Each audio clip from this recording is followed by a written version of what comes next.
Samudragarh rail স্টেশনের কাছে ভয়াবহ অগ্নিকাণ্ড, ঘটনাস্থলে পৌঁছেছে দমকল বাহিনী। নাদনঘাট থানার অন্তর্গত সমুদ্রগড় রেল স্টেশনের কাছে রাতের অন্ধকারে ভয়াবহ অগ্নিকাণ্ড।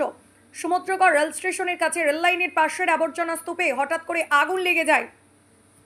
দাও দাও করে আগুন জ্বলতে থাকে। ঘটনাকে ঘিরে এলাকায় তীব্র চাঞ্চল্য ছড়ায়। প্রাথমিকভাবে স্থানীয় মানুষজন আগুন নেভানোর কাজে হাত লাগান। আবর্জনা স্তূপে পলিথিন সহ নানা রকম দাহ্য পদার্থ থাকায় হু হু করে আগুন ছড়িয়ে পড়ে।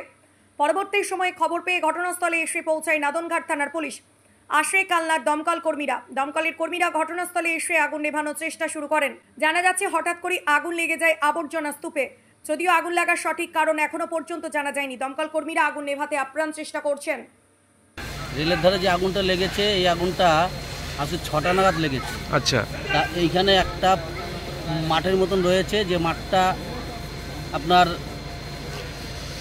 জায়গা, সেই জায়গাটা হচ্ছে তাপস বসাকে। আচ্ছা, তা সেই জায়গা দীর্ঘদিন এইভাবে তার মানে ফেলে রেখেছে। তা এইখানে যাবতীয় নোংরা এনে এবং বস্তা, কাগজ এগুলো এনে এখানে ফেলে।